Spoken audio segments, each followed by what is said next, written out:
Perkenalkan, nama saya Uswatun Hasanah dari Prodi Pendidikan Agama Islam. Video ini saya buat untuk memenuhi tugas ujian akhir semester dari mata kuliah Ilmu Pendidikan Islam yang diampu oleh Ustazah Munawwaroh. Baiklah teman-teman, simak sampai habis ya. Baiklah, materi yang akan kita bahas yang pertama yaitu konsep dasar ilmu pendidikan Islam.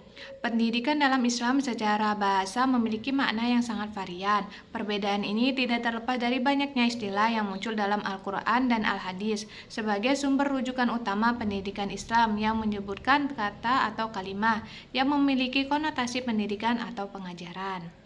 Pendidikan Islam adalah pengenalan dan pengakuan yang secara bertahap dan ditanamkan ke dalam diri manusia, sehingga menuntun ke arah pengenalan dan pengakuan adanya Tuhan yang tepat dalam tatanan wujud dan kepribadian.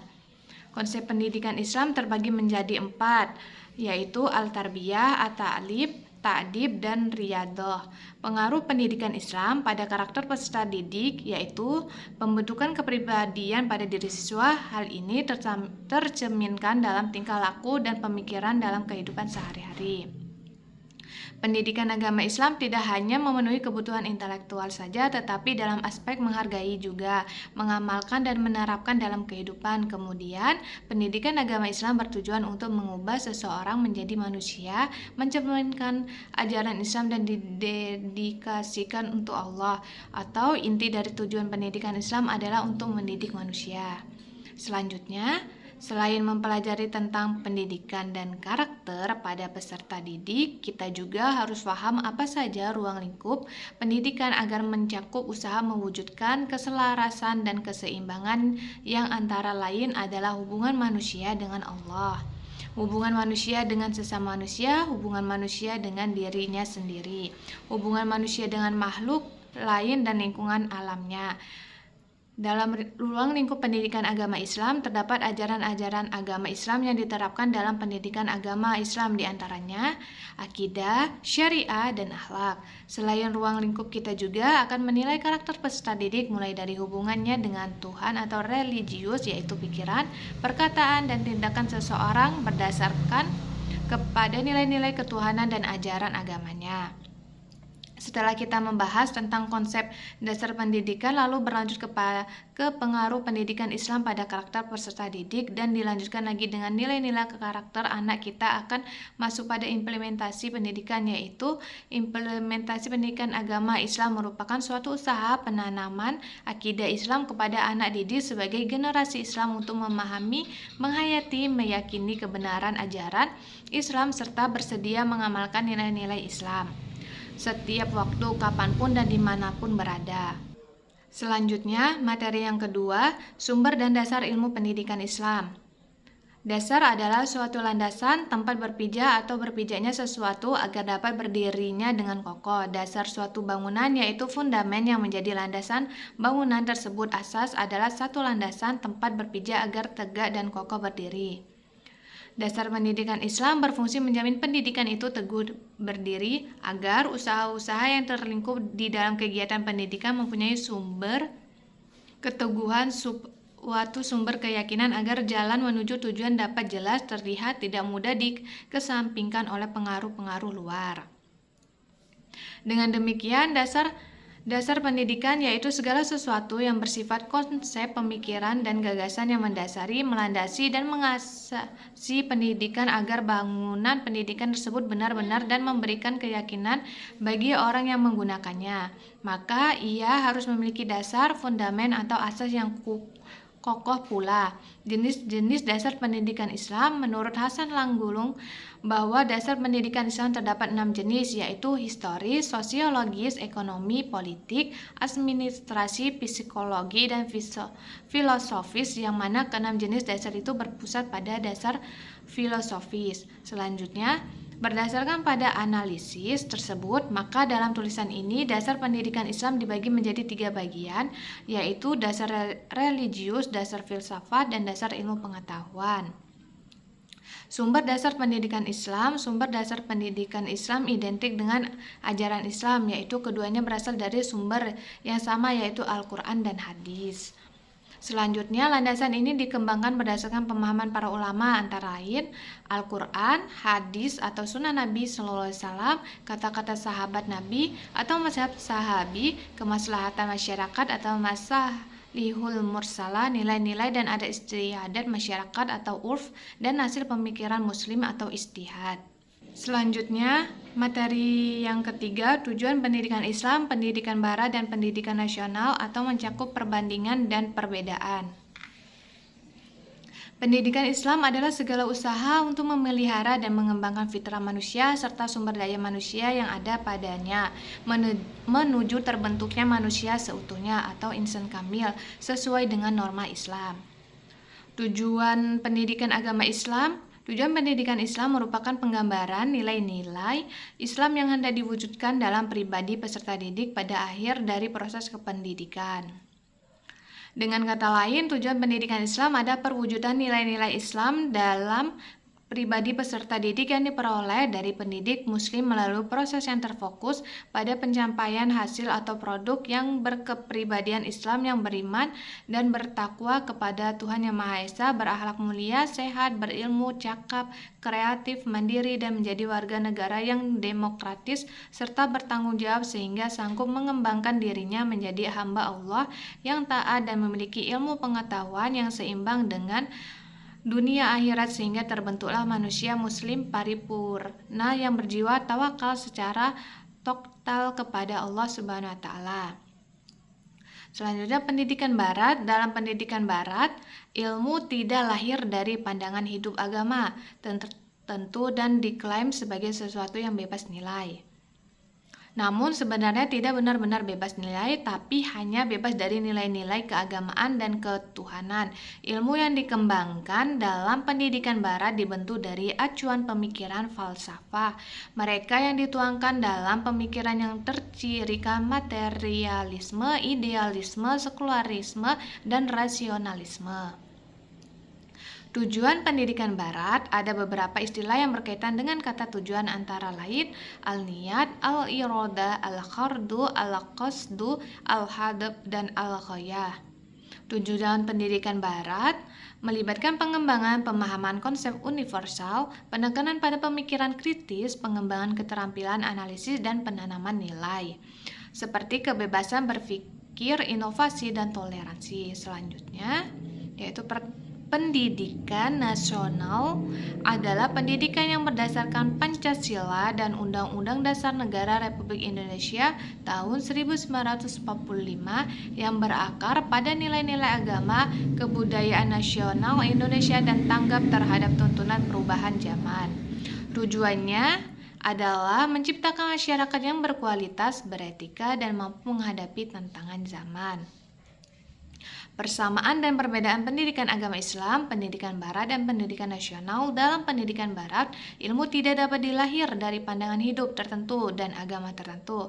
Pendidikan nasional merupakan pendidikan yang alur dan tujuannya didasarkan pada undang-undang dan peraturan yang berlaku dalam sistem pendidikan nasional.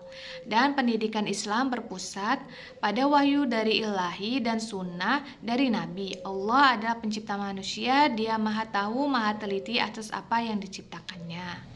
Selanjutnya, materi keempat, sistem pendidikan Islam dan sistem pendidikan nasional. Sistem pendidikan adalah satu keseluruhan yang terpadu dari semua satuan dan kegiatan pendidikan yang berkaitan satu dengan yang lainnya untuk mengusahakan tercapainya tujuan pendidikan.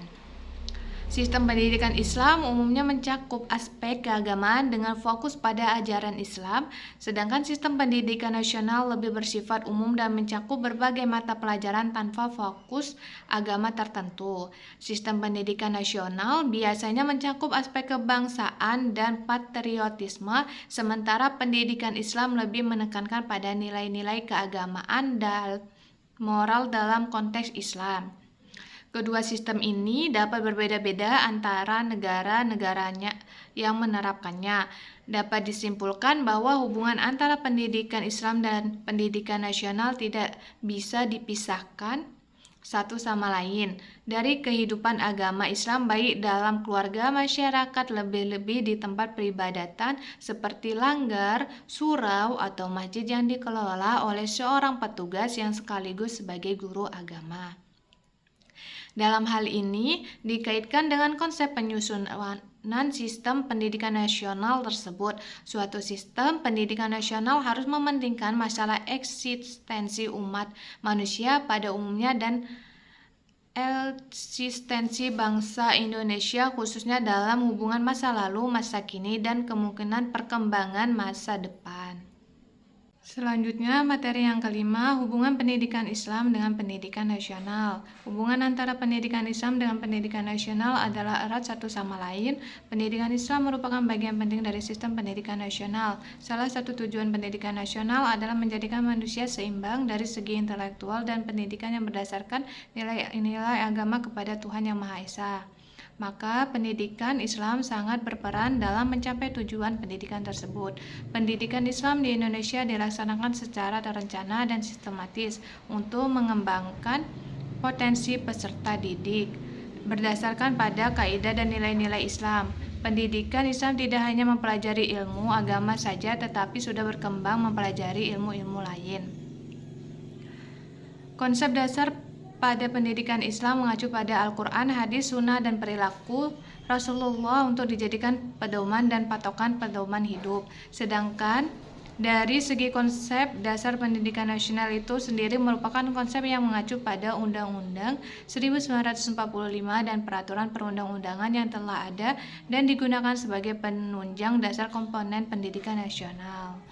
Nilai yang terkandung dalam pendidikan Islam dan nasional ada pada konsep aplikatif yang diterapkan ke peserta didik sebagai tonggak generasi bangsa yang telah berada pada punggungnya. Hal ini bertujuan untuk membentuk individu yang berakhlakul karimah serta cinta tanah air. Selanjutnya, materi yang keenam, pendidik peserta didik dalam perspektif pendidikan Islam.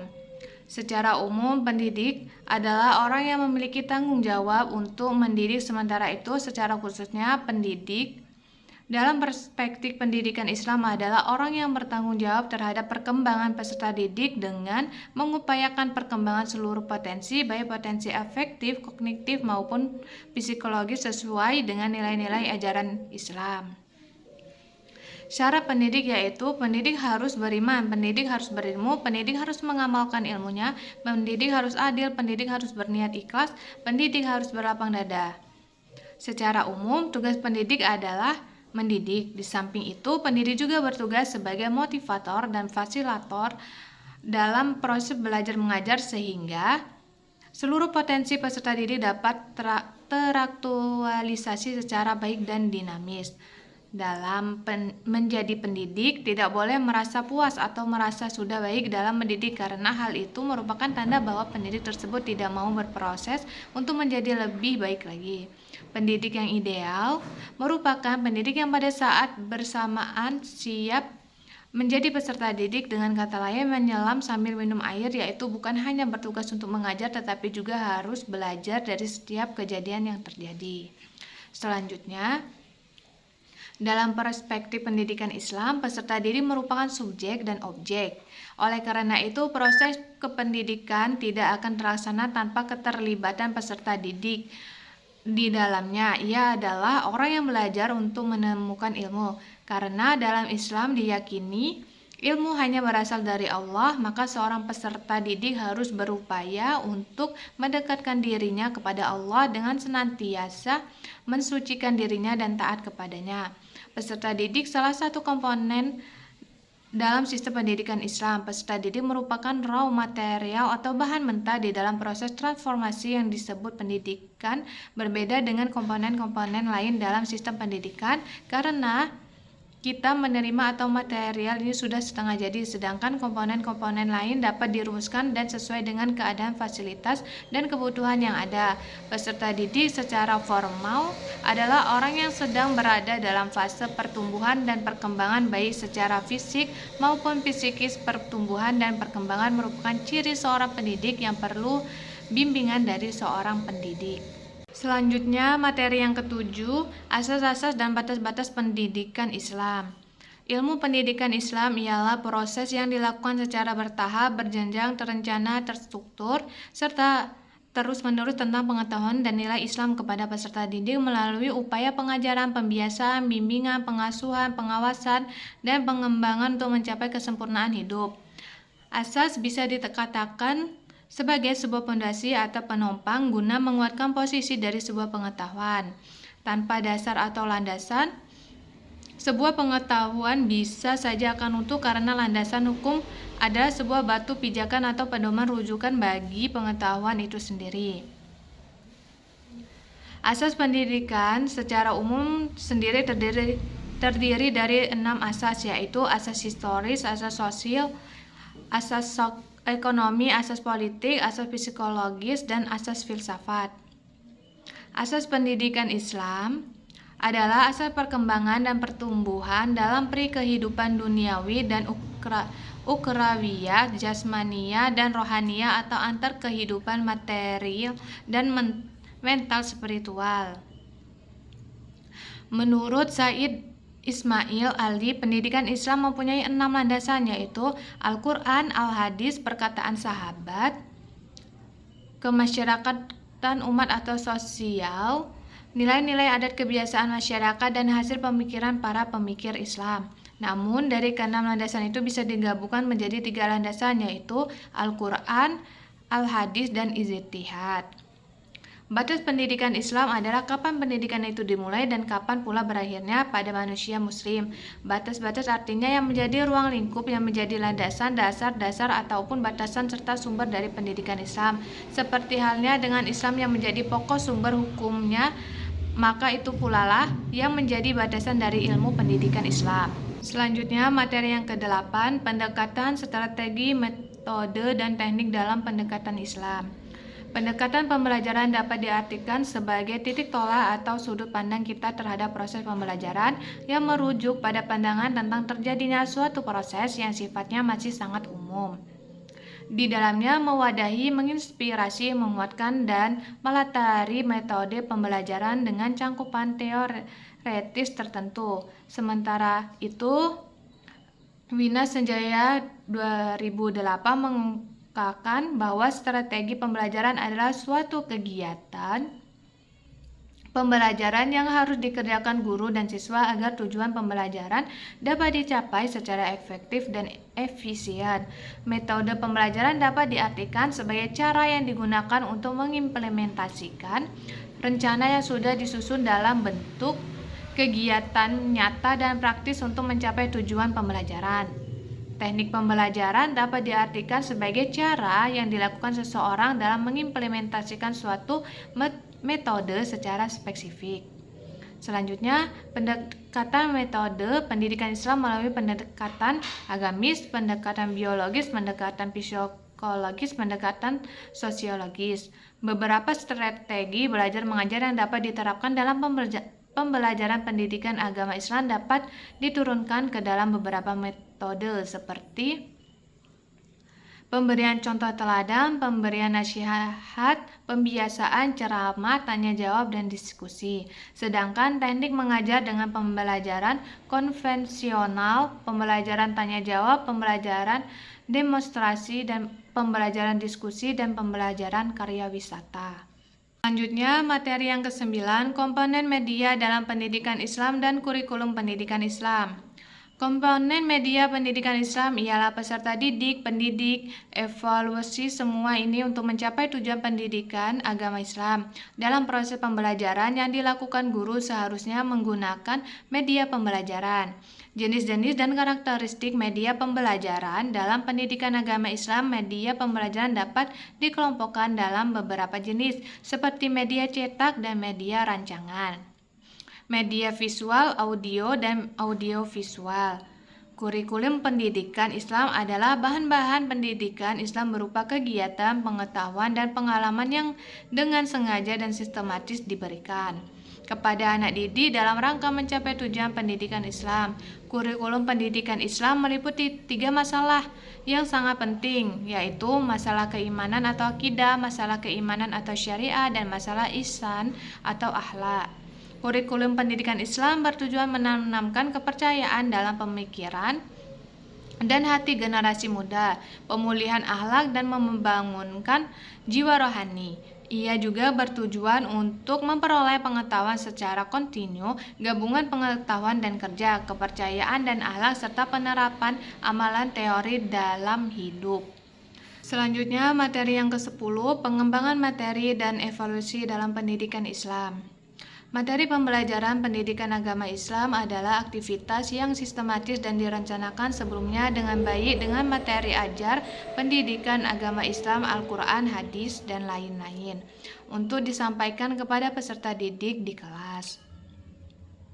Metode pembelajaran pendidikan agama Islam adalah cara, model, atau serangkaian bentuk kegiatan belajar yang diterapkan pendidik kepada peserta didik untuk meningkatkan motivasi belajar agar tercapainya tujuan pembelajaran. Tujuan materi pendidikan agama Islam adalah membina manusia beragama, berarti manusia yang mampu melaksanakan ajaran-ajaran agama Islam dengan baik dan sempurna, sehingga tercermin mana sikap dan tindakan dan seluruh kehidupannya dalam rangka mencapai kebahagiaan dan kejayaan dunia dan akhirat yang dapat dibina melalui pengajaran agama yang intensif dan efektif. Evaluasi pendidikan agama Islam adalah evaluasi proses pembelajaran agama Islam dan hasilnya dilaksanakan untuk mengetahui efektivitas dan ketercapaian pembelajaran pendidikan agama Islam.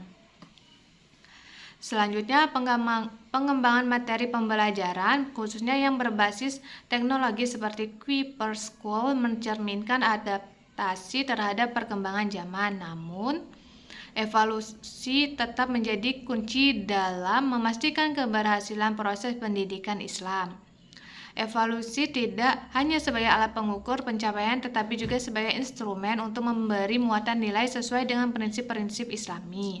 Melalui pemahaman evaluasi pendidikan Islam, baik dari sudut tujuan umum, fungsi maupun dimensi kebutuhan hidup, kita dapat meresapi bahwa evaluasi bukan hanya sekadar penilaian, melainkan juga alat perbaikan dan pengembangan diri secara holistik. Dengan demikian, diharapkan bahwa setiap langkah dalam pendidikan Islam dapat mengantarkan peserta didik menuju kematangan spiritual, intelektual, dan sosial sesuai dengan ajaran Islam. Selanjutnya, materi yang ke-11, tanggung jawab dan penanggung jawab dalam pendidikan Islam. Pendidikan adalah suatu kegiatan yang berguna untuk mengembangkan manusia itu sendiri secara sempurna. Pendidikan adalah suatu aktivitas yang berguna bagi manusia dalam rangka pengembangan individunya. Pendidikan Islam adalah sebuah model pendidikan yang berlandaskan Al-Quran dan Sunnah Rasulullah SAW serta perilaku para sahabat. Ada beberapa dukungan dan tanggung jawab dalam pendidikan Islam, yaitu yang pertama, dukungan dan tanggung jawab keluarga sangat penting karena keluarga adalah institusi atau universitas pertama terhadap dunia pendidikan awal anak manusia. Demikian pentingnya universitas rumah tangga sehingga Rasulullah SAW mengatakan bahwa peran orang tua dalam menentukan masa depan anak-anak adalah sangat reliable. Yang kedua, dukungan dan tanggung jawab masyarakat. Pendidikan begitu penting bagi individu dan masyarakat. Kepentingan pendidikan itu tidak hanya terbatas kepada suatu umat atau kaum masyarakat tertentu atau khusus untuk zaman atau masa saja, tetapi meliputi seluruh umat dan segala zaman dan termasuklah umat Islam pada zaman sekarang ini.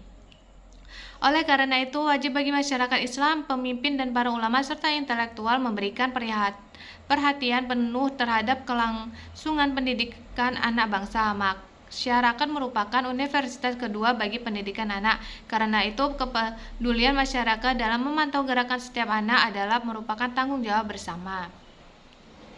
Selanjutnya ada beberapa bentuk tanggung jawab pendidikan Islam, yaitu tanggung jawab iman, tanggung jawab pendidikan akhlak, tanggung jawab pendidikan jasmani, tanggung jawab pendidikan akal, tanggung jawab pendidikan rohani, dan tanggung jawab pendidikan sosial.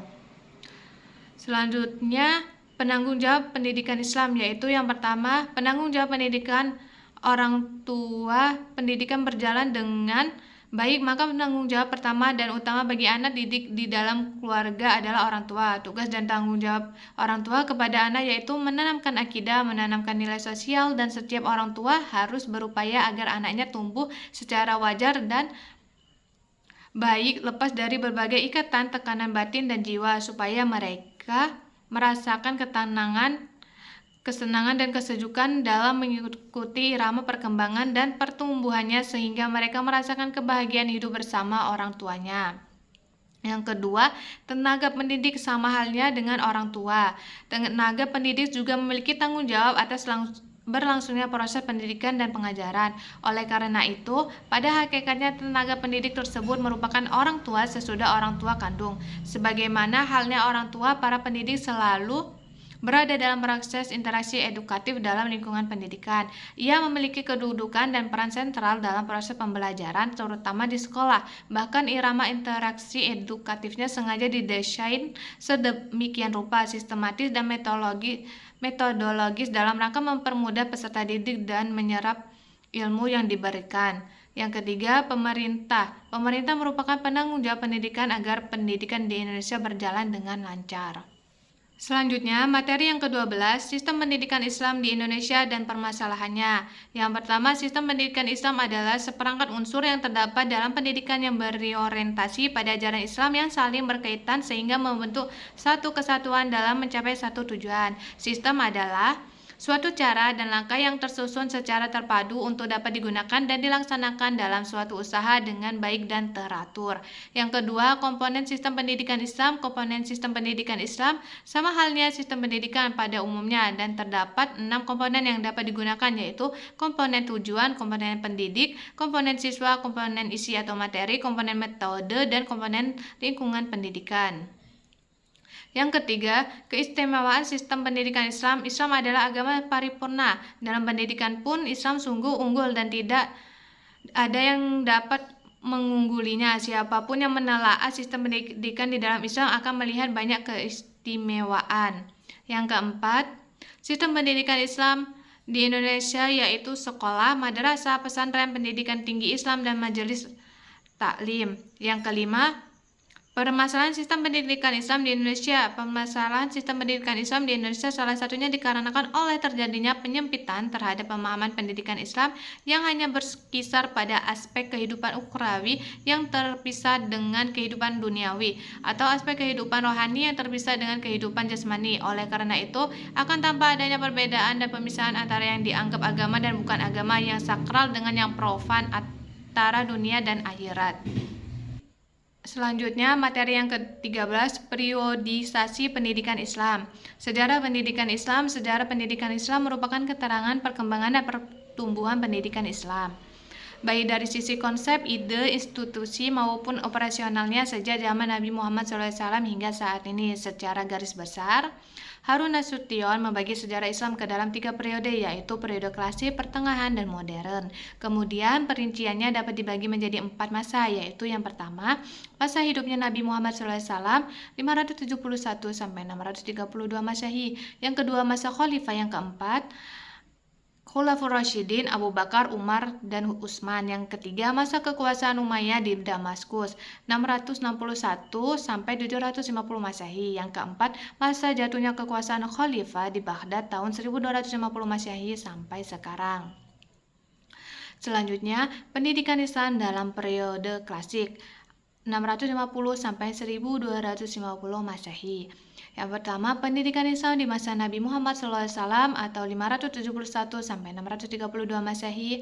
Pendidikan Islam dimulai semenjak Rasulullah menerima wahyu pertama. Dalam perjalanan hidup Rasulullah, proses pendidikan yang dilaksanakan dapat dibagi dalam 2 pola. Pertama, pola pendidikan Mekah, dan kedua, pola pendidikan di Madinah. Yang kedua, pendidikan Islam di masa Khulafaur Rasyidin 632 sampai 661 Masehi. Setelah Rasulullah wafat, pemerintah Islam dipegang secara bergantian oleh Abu Bakar, Umar bin Khattab, Utsman bin Affan, Ali bin Abi Thalib. Pada masa Abu Bakar, masa kepemimpinan Abu Bakar berhitung sangat pendek, tapi beliau telah berhasil meletakkan fondasi kekuatan bagi perjuangan dan perluasan pendidikan dan dakwah Islam. Yang ketiga, pendidikan Islam di masa Muawiyah, Abbasiyah, dan kekhalifahan selanjutnya 661 sampai 1250 Masehi.